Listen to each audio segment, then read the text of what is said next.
Querido, eu gostaria que você abrisse a palavra de Deus no livro de Mateus. Hoje é uma ocasião especial, porque estamos, além de adorando a Deus e oferecendo esse nosso culto ao Senhor, também nos juntando a nossa irmã Kátia e toda a sua família.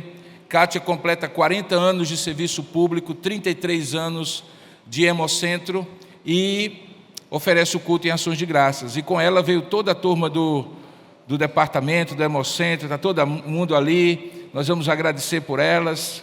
Que bom, Kátia, nós queremos nos alegrar com você. No final do culto, nós iremos louvar a Deus junto com você.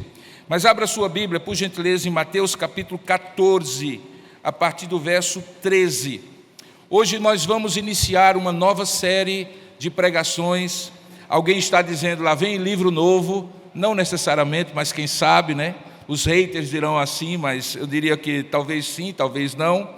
Nós vamos falar sobre pequenas pessoas, grandes histórias.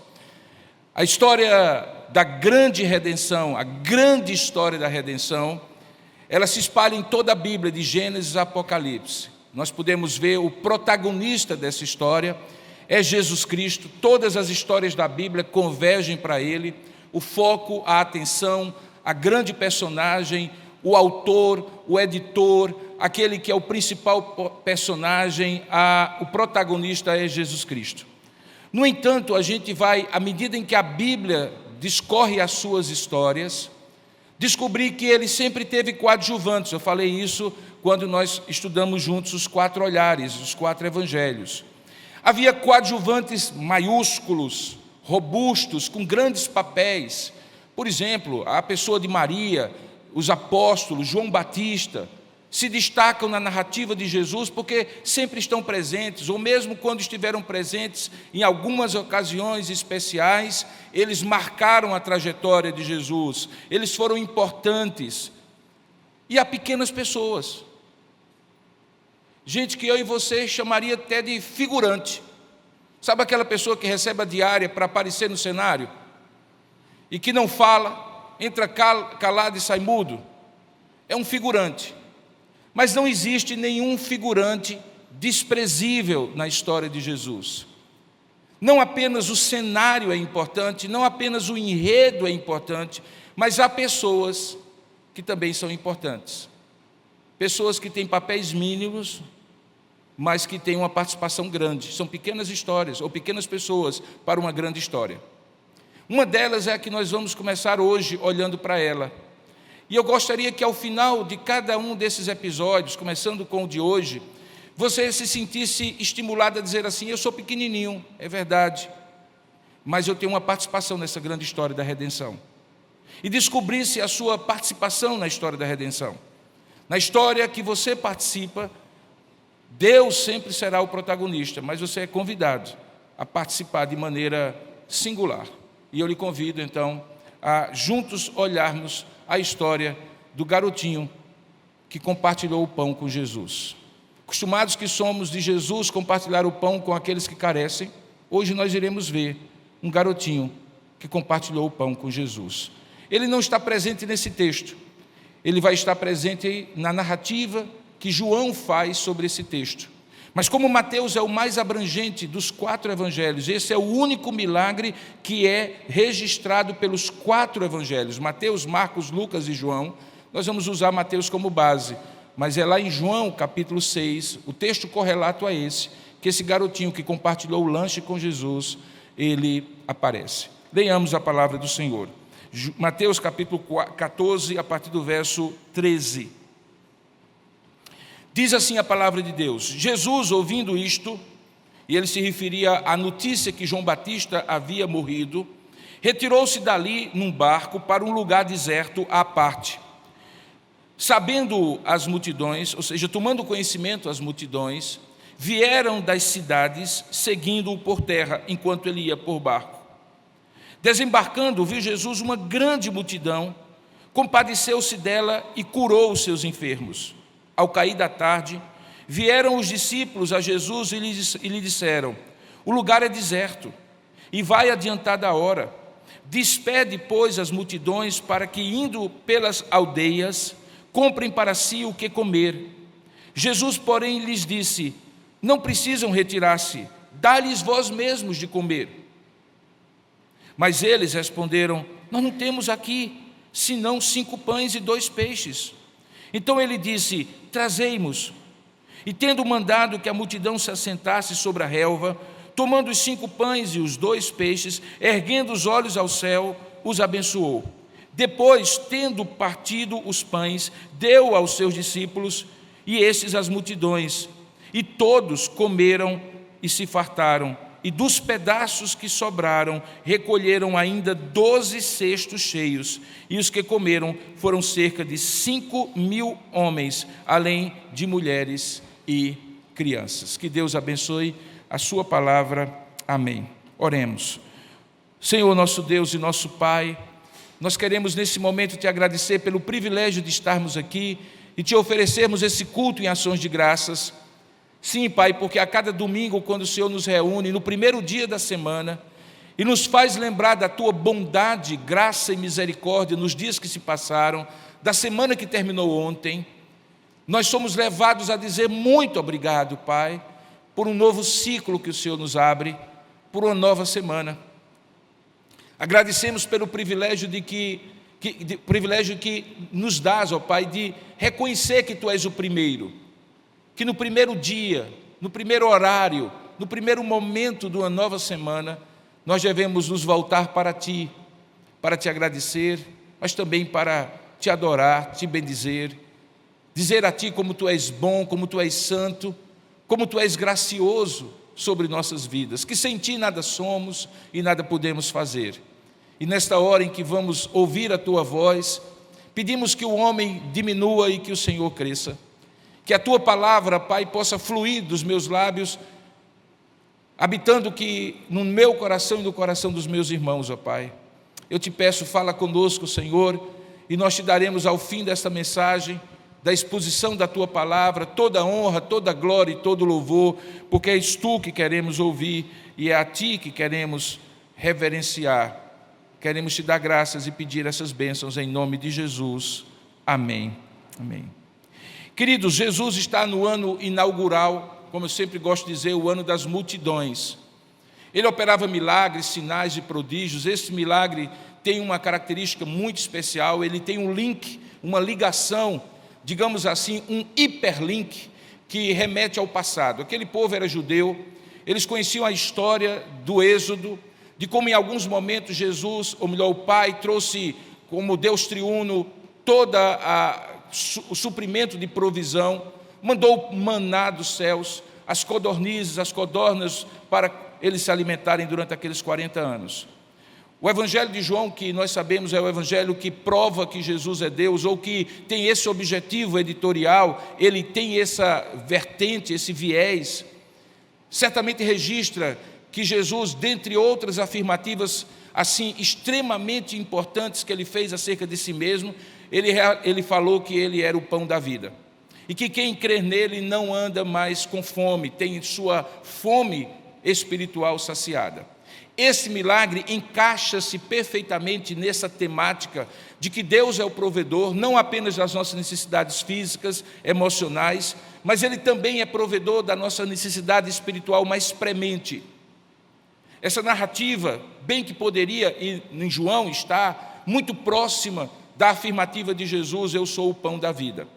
Nesse caso aqui em Mateus, ela é localizada logo após o anúncio de que João Batista havia morrido. Por isso o texto começa: Jesus ouvindo isto. E ouvindo isso, Jesus se retira para um lugar. Os outros textos paralelos de Marcos e Lucas registram que eles não tinham tido tempo de descansar. Era uma dinâmica muito grande, não é uma pré-campanha, nem uma campanha política, mas multidões estavam sempre ao redor de Jesus. Imagine você, no meio de um deserto, vendo cegos serem curados, coxos sendo curados, pessoas precisando de libertação sendo libertos. Tudo aquilo causava um impacto tremendo e as multidões acorriam a Jesus. E onde há grandes multidões e grande escassez, porque estavam no deserto, certamente há uma oportunidade para ou reclamação, como aconteceu no deserto do Sinai, ou para uma grande provisão de Deus, ou as duas coisas juntas. Isso aqui é um exemplo de quando há uma grande necessidade, uma grande demanda, Deus supre com grande suprimento. O texto diz que enquanto eles cruzavam o mar de Genezaré, o mar de Tiberíades, que é o mar da Galileia, 3 nomes diferentes para a mesma grande porção de água doce, aquelas multidões foram circulando pela margem, sabendo que Jesus iria encontrá-las ali do outro lado do deserto. E ao cair da tarde, uma grande multidão, veja aí o verso 15, estava ali e Jesus curou os seus enfermos. E teoricamente aquilo que ele se propôs a fazer, ele completou. Ele queria um tempo, inclusive, com seus discípulos. Os outros textos referem-se a isso. No entanto, uma vez que o lugar era deserto e havia muita gente, os discípulos trazem a Jesus uma demanda. A demanda está aqui no verso 15. O lugar é deserto e vai adiantada, pode projetar, e vai adiantada a hora, e uma solução, ou uma suposta solução. Eu diria que há soluções que resolvem o problema e há soluções que evitam o problema. Essa é uma solução que tenta evitar o problema. Há uma grande multidão, há um deserto, não há como alimentá-las, despede e elas se virem. Era a proposta dos seus discípulos. Quando esses discípulos chegam com essa proposta, os textos paralelos dizem que Jesus olhou para aquela multidão e viu aquelas multidões não como um problema a ser resolvido e descartado, mas como pessoas que, como ovelhas que não têm pastor, precisavam ser alimentadas. Um pastor não deixa ovelhas sem comida. Um pastor alimenta as ovelhas, e é isso que Jesus se propõe a fazer. Ele então diz para aqueles discípulos que havia um problema por trás do problema. O problema era que ele não podia evitar e simplesmente despedir aquelas mulheres, e aqueles homens, e aquelas crianças. Alguns comentaristas comentam que é possível que havia ali uma multidão de quase 20 mil pessoas. E é simples fazer essa conta.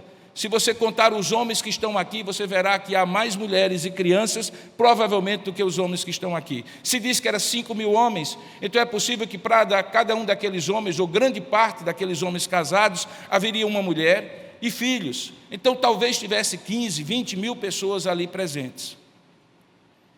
O problema por trás do problema da fome daquelas ovelhas, assim Jesus as via, era que não havia suprimento.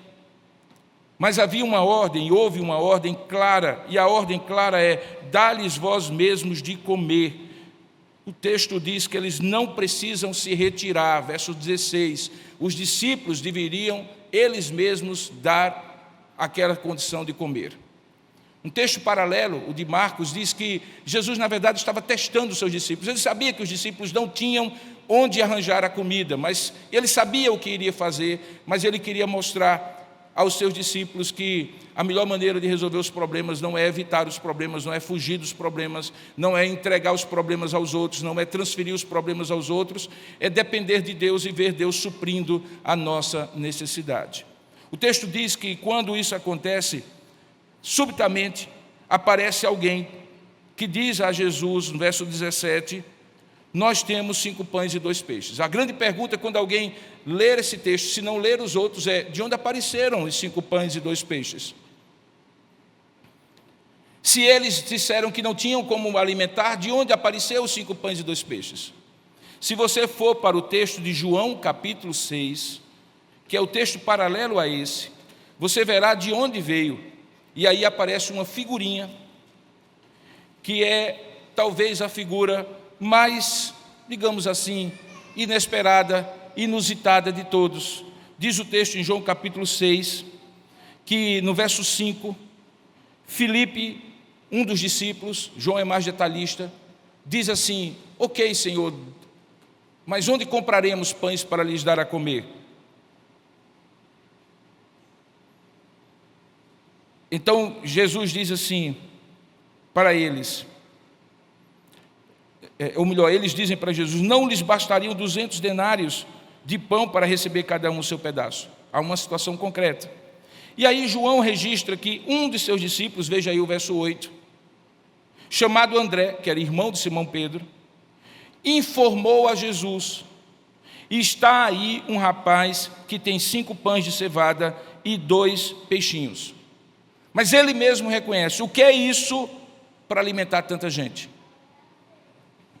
O que é que Jesus diz? Verso 10. A história então se coincide com a outra. O povo se assente, divide em grupos de 50, e aí o milagre acontece. João então encaixa na narrativa de Mateus, de Marcos e de Lucas uma personagem, uma pequena pessoa, um rapazinho, 5 pães e 2 peixinhos. Ou ele estava com muita fome, iria comer sozinho, ou ele teve em algum momento ao sair de casa a seguinte ideia: talvez tenha mais alguém com fome, e eu vou então compartilhar pelo menos com quem estiver do meu lado e com quem estiver ao meu redor. Porque 5 pães e 2 peixinhos, vamos combinar, é muita comida para um rapazinho só. Quer dizer, eu me lembro quando os meus filhos eram adolescentes, que não era muita comida.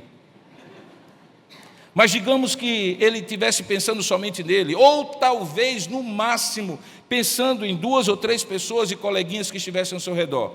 Certamente ele não era a solução do problema. E a primeira coisa que é importante você entender é que pequenas pessoas em grandes histórias não são a solução do problema, mas fazem parte da solução do problema. Quando Deus nos chama de colaboradores, de cooperadores, quando Deus nos convida para, como um rapazinho, com 5 pães e 2 peixinhos, participar da solução, não é porque Ele olha para nós como a solução do problema. Quando Ele diz para os seus discípulos: dá-lhes vós mesmos de comer, não é porque Jesus pensava que os seus discípulos, pela lógica organizacional deles, dividindo todo o povo para que ninguém comesse mais do que o outro, agrupando em 50 para ter um controle de qualidade na distribuição e ninguém receber 2 vezes e alguém não receber nenhuma vez, não é porque os discípulos eram a solução do problema. Quando Filipe traz o problema, ele traz o problema porque ele já sabia que não era a solução do problema. Quando André indica o garotinho, André também não era a solução do problema. Não existe solução do problema que passe à margem de Jesus. Jesus é o solucionador, mas Jesus conta com colaboradores. Todas as vezes que você prestar bem atenção nas histórias bíblicas, você vai encontrar pequenas pessoas que participam de grandes histórias. Quando eu comecei a preparar essa série, eu cheguei a 17 histórias de pequenas pessoas que fazem parte de grandes histórias. Porque, de alguma maneira graciosa, Deus se utiliza de pessoas que não são solução, mas são parte da solução. Com exceção dos atos de criação, em que fica muito claro que Deus fez tudo sozinho pela palavra do seu poder, é mais fácil você encontrar no relato bíblico pessoas que participam dos milagres de Deus de alguma maneira, porque Deus as convida para serem colaboradores, do que Deus simplesmente fazer sozinho. E eu fico sempre me perguntando por quê. Eu já contei a minha história particular, quando Micael era pequeno, e eu o chamava para lavar o carro comigo. E eu o chamava não porque ele conseguiria lavar o carro, na verdade ele atrapalhava mais do que ajudava. Enquanto eu colocava já a água de um lado do carro, porque já tinha passado o sabão, ele vinha com o balde e a esponja e melava tudo de novo com sabão. E eu tinha que lavar 2, 3, 4 vezes. Enquanto eu começava pela parte de cima e deixava os pneus por último, ele já começava, porque era pequenininho, pelos pneus, e a esponja ficava suja. E eu insistia em convidá-lo para lavar o carro comigo, não porque ele era um grande lavador, mas porque eu queria que ele participasse da solução do problema e não apenas reclamasse do problema. Porque, na verdade, todas as vezes que a gente não é colaborador com Deus no problema, a gente se torna o problema.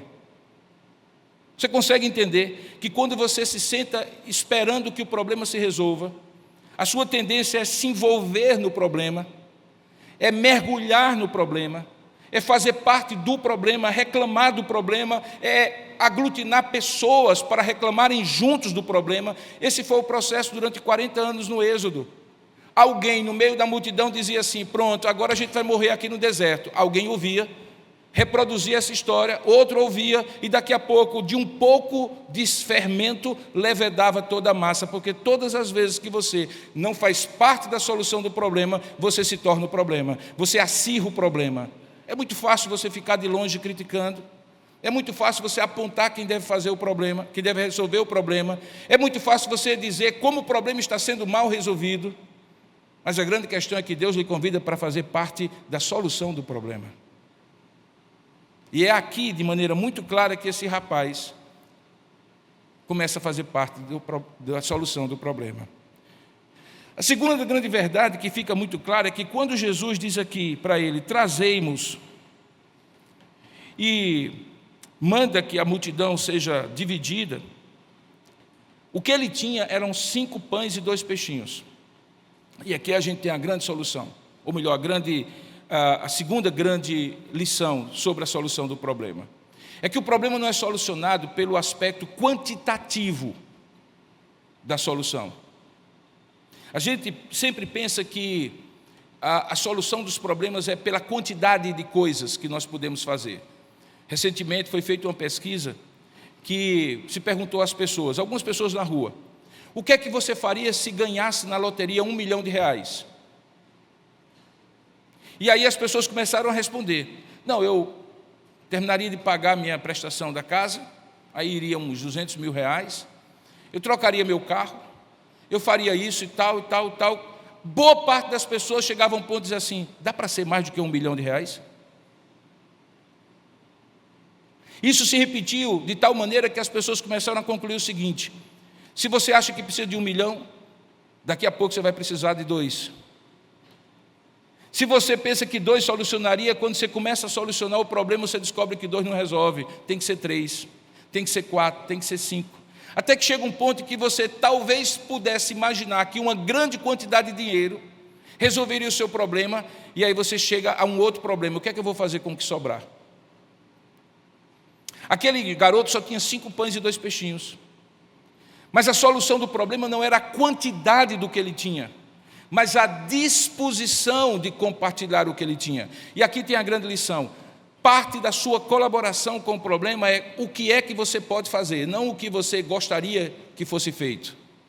Se são 5 pães, ou 50, ou 5 mil, o ideal seria 5 mil, concorda comigo? Se tem 5 mil pessoas, 5 mil pães, 1 pão para cada pessoa, acabou, resolveu o problema. Mas só tinha 5 pães, só tinha 2 peixinhos. Então era o que ele tinha, mas o que ele tinha, ele compartilhou, porque a solução do problema passa por você estar disposto a compartilhar. Aqui, queridos, a gente quebra uma tendência nossa, que é de uma mentalidade de consumo para uma mentalidade de serviço. O consumo é, ok, quero ver agora como é que ele vai fazer agora esse povo comer. A mentalidade de serviço é, eu não sei como ele vai fazer, mas a minha parte eu vou fazer. 5 pães e 2 peixinhos está aqui, use como o senhor quiser. A mentalidade de serviço colabora, e ao colaborar, oferece o que tem. E Deus só quer o que você tem, porque o que você tem é porque Ele lhe deu. Ele não exige de você o que você não tem, porque se você não tem é porque Ele não lhe deu. Mas se Ele lhe deu, Ele diz assim, me deu o melhor do seu tempo, do seu talento, do seu tesouro. Ele não exige Ele não exige que você obedeça o que Ele não lhe ensinou. Ele não exige que você faça o que Ele não lhe mandou. Ele não exige que você compartilhe o que Ele não lhe deu. Ele não exige que você fale o que você não sabe porque Ele não lhe ensinou. Mas aquilo que Ele lhe deu, sejam 5 pães, 2 peixinhos, ou 5 mil pães e 5 mil peixinhos, ofereça, porque a graça da colaboração é você quebrar a mentalidade do consumo, sento e assisto o melhor culto, escuto a melhor música, escuto o melhor sermão e saio feliz e abastecido, para uma mentalidade de serviço. Quando eu chego aqui, o que é que eu posso fazer para ajudar que o culto seja tudo isso? Nós somos uma sociedade que cada vez mais tem uma mentalidade de consumo. Nós escolhemos as coisas baseadas nas nossas necessidades e não baseadas nos dons e talentos que Deus nos deu e de como podemos participar da solução das necessidades. Como um grande transatlântico, nós temos muito mais passageiros do que tripulantes. Mas só havia um rapazinho, e só havia 5 pães, e só havia 2 peixinhos. E a graça da colaboração foi ele compartilhar o que ele tinha. Diz o texto que quando Jesus diz assim, trazei-o, ele, enquanto estava chegando, tendo mandado que a multidão se assentasse sobre a relva, tomou os 5 pães e os 2 peixes, erguendo os olhos aos céus, os abençoou. E aqui tem a terceira lição. O pouco com a bênção de Deus vale mais do que o muito sem a bênção de Deus. É ditado popular, mas também vale para ponto de sermão. Porque é verdade. É verdade de Deus. Muito sem Deus é amaldiçoado. Pouco com Deus é abençoado. Eu tenho tido a oportunidade, você também conhece pessoas riquíssimas, que têm uma vida desgraçada, não sabem quem são seus amigos, porque desconfiam que os amigos só estão ao seu redor por interesse, não sabe se a mulher ou o marido verdadeiramente o ama ou está disposto até matá-lo, para poder sair com o amante. Precisam ter uma grande segurança para que os outros não roubem os seus bens e gastam tanto com isso que acabam perdendo a alegria da vida. Eu não estou amaldiçoando a riqueza, pelo contrário, a riqueza com Deus é abençoada. Mas entre a pobreza com Deus ou a escassez com Deus, Deus multiplicando pães e alimentando multidões, e a riqueza sem Deus, é muito melhor o pouco com Deus do que o muito sem Deus. Só tinha 5 pães e 2 peixinhos. O que Jesus faz? Pega os pães e os peixinhos, os abençoa. E não me pergunte, porque a Bíblia não diz, quando aconteceu o milagre, se foi quando Jesus tomou nas mãos, se foi quando Jesus apresentou ao Pai abençoando, ou foi quando ele distribuiu. O fato é que quando aqueles grupos de pessoas, de 50 e 50, começaram a receber, todos receberam, e todos se fartaram. Por que se fartaram? Porque entre o ato de dar e o ato de receber, houve uma disposição de colaborar, o segundo ponto da mensagem, e entre o ato de receber e o ato de distribuir, houve outro milagre, que foi o milagre de Jesus abençoar para que desse para todo mundo. Mas só daria para todo mundo porque Jesus abençoou. A gente tem uma tendência de, além de ter uma mentalidade do consumo, ter uma mentalidade da autossuficiência. E qual é a mentalidade da autossuficiência? É a mentalidade que nós devemos fazer tudo, e se não der certo, a gente recorre a Deus. Deus é como os 5 minutos de prorrogação quando o time precisa fazer um gol. Não jogou nada durante os 90 minutos e fica esperando que 5 minutos resolva a solução, porque não tem mais jeito, aí a gente recorre para Deus. Mas Deus não deveria ser a nossa última instância, Ele deveria ser sempre a primeira, a segunda, a terceira e em todo o tempo aquele de quem nós dependemos. Por quê? Porque o pouco com Deus é bênção, o muito sem Deus é maldição. Ele não deveria ser a última instância, Ele deveria ser aquele que abençoa. A mentalidade da autossuficiência diz, faça a sua parte, e quando você precisar, Deus lhe ajudará. A mentalidade da confiança e da dependência de Deus diz assim, sem mim nada podeis fazer. Viver na mentalidade da autossuficiência é achar que Deus faz porque a gente fez. É a justiça própria, é o mérito, as obras. A gente quase que obriga Deus nessa mentalidade a fazer porque a gente já fez. Depender de Deus é a gente entender que faz porque Deus já fez e nos dá a capacidade de reagir ao que Ele fez da maneira certa. Jesus abençoou, e porque abençoou, o milagre aconteceu. Observe que logo enquanto a comida, os 5 pães e 2 peixinhos estavam chegando às mãos de Jesus, Ele orou, agradeceu e tomou algumas providências. E talvez esse seja o 4º aspecto do milagre. Que o fato de Deus operar o milagre não impede que você se organize para usufruir o milagre. Veja o que acontece aqui de maneira muito clara. Enquanto o pão estava sendo multiplicado, Jesus manda que aquela multidão seja dividida, e aquela divisão, os textos paralelos mostram isso, permitiu que a distribuição fosse tão eficaz quanto o milagre de Jesus. E aqui o 4º ponto é, não há como Jesus fazer aquilo que você pode fazer. Organizar-se é seu papel. é o papel da colaboração. Suprir, multiplicar é o papel de Deus. Ele não faz se você se organizar, mas você pode deixar de usufruir se desorganizar-se. Ele faz, se você se desorganiza, não usufrui, amanhã você está com a mesma necessidade, porque você não se organizou, e Deus lhe deu cabeça para se organizar. Porque o fato de você poder colaborar não é uma colaboração passiva, é uma colaboração pedagógica. Você vai aprendendo enquanto você vai sendo abençoado. E quanto mais você é abençoado e mais aprende, mais bênçãos de Deus vêm sobre sua vida. Porque você aprendeu a lição. E como eu sempre digo aqui, quando você perder tudo, não perca a lição. Porque se você perder a lição, aí sim você terá perdido tudo. Quando Deus lhe abençoar, aprenda na bênção que Deus lhe der a lição que você precisava ter aprendido, para que outros momentos Deus lhe abençoe de outras formas ou da mesma maneira e você usufrua plenamente da bênção de Deus. O texto diz que todos comeram, verso 20, todos se fartaram, e aí sobrou 12 cestos. E aqui é o nosso último ponto, os 12 cestos. Por que 12? Porque 12 eram os apóstolos. Cada um levou um cesto consigo e disse assim, imagino eu, o que é que eu vou fazer com esse pão? Vou comer todinho? Mas o exemplo do garoto era constrangedor, né? Porque o garoto não comeu todinho. Então imagina Pedro dizer, sobrou para mim, então eu vou comer todinho. E de repente Deus falando ao coração desse, mas Pedro, brincadeira, né?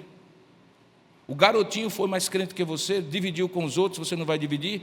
Quando você vê a bênção de ser alguém usado por Deus como colaborador dos milagres de Deus, o que é que você pensa? Eu também quero ser, eu também quero colaborar, eu também quero participar. Você não diz assim, não, isso foi só para ele, eu não quero participar disso. Não, você se sente estimulado. Os 12 cestos eram o estímulo de Jesus para que os apóstolos entendessem no ministério futuro que eles também poderiam alimentar multidões, se eles tivessem a mesma atitude daquele rapazinho e não fossem egoístas. Aqui, Jesus está falando da lição do egoísmo versus o compartilhar.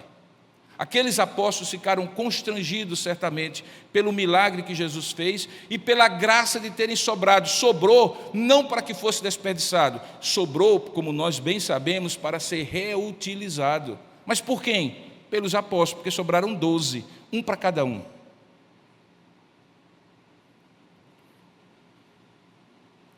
Perceba então que essa história toda começa com uma grande escassez e um pequeno rapaz que se oferece, uma pequena pessoa, para uma grande história.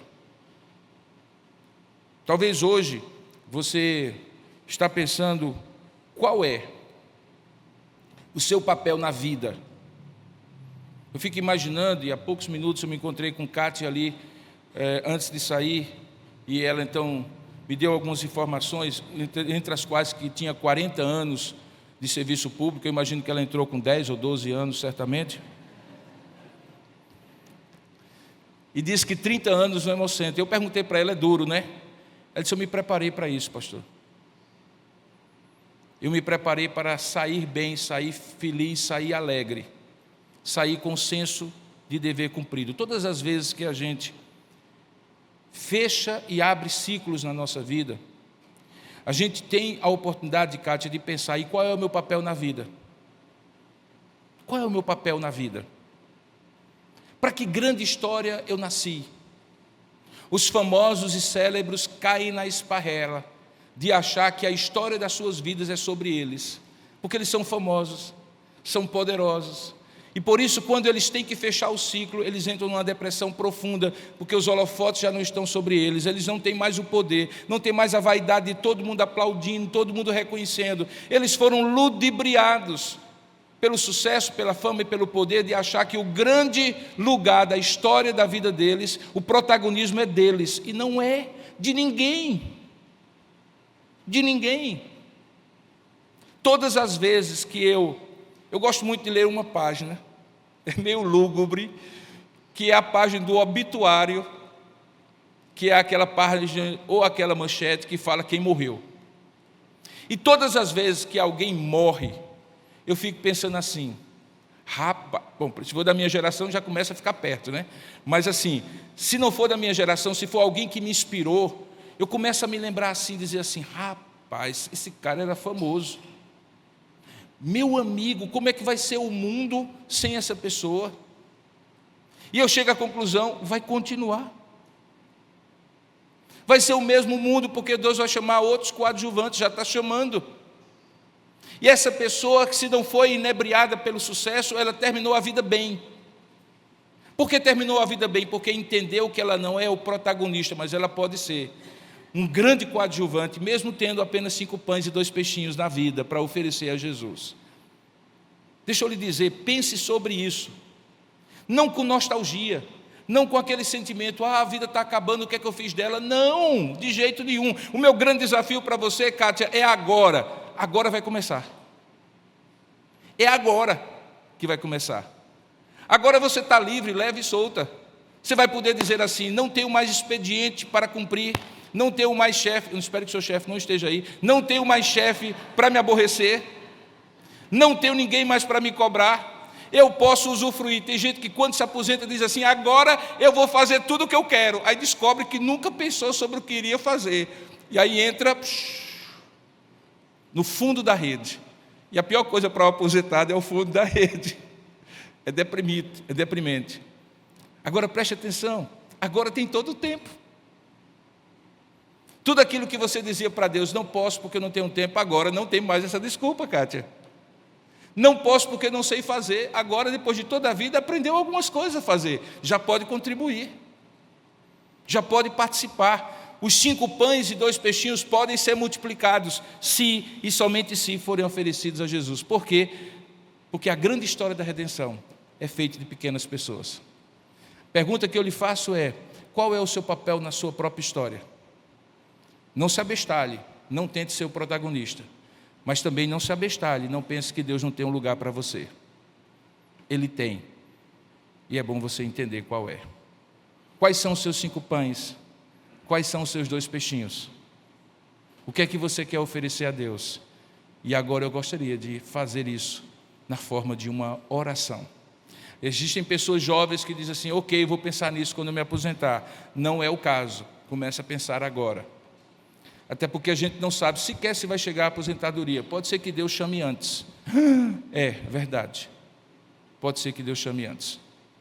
Mas se você já tem hoje um plano, ou mesmo não tendo um plano, tem um desejo de dizer assim, eu quero fazer o melhor da minha vida, eu quero deixar um legado, eu não vou deixar riqueza talvez, eu não vou deixar, mas eu quero deixar algo que inspire as pessoas, porque esse rapazinho inspira a cada um de nós essa manhã. Eu gostaria que você curvasse a sua cabeça, fechasse os seus olhos e respondesse a sua pergunta, qual é o seu lugar na sua própria história?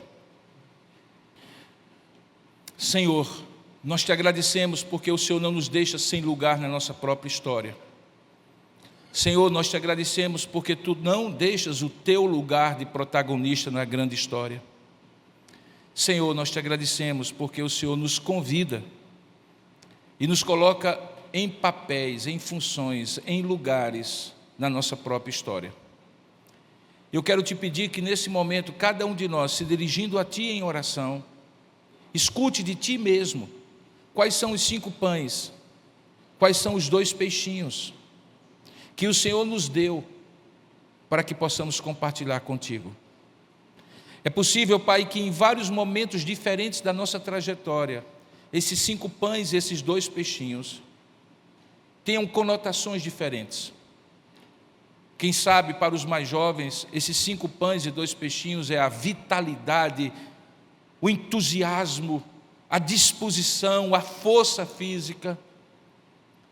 Para talvez os mais experientes na vida, talvez já não seja mais isso, mas talvez o pão e o peixinho responda pelo nome de experiência,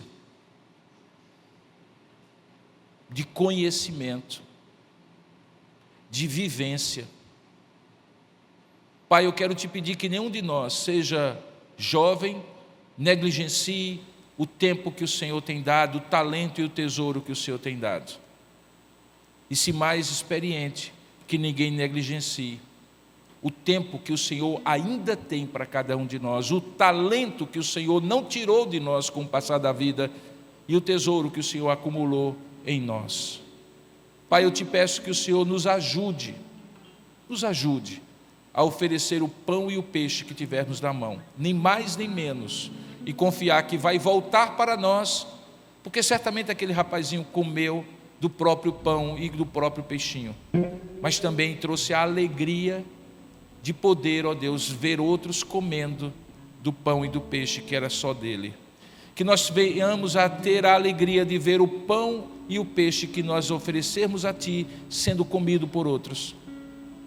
Que aquilo que nós fazemos possa se multiplicar para outros e possamos fazer parte como pequenas pessoas da grande história da redenção. É assim que nós te oramos, em nome de Jesus. Amém e amém.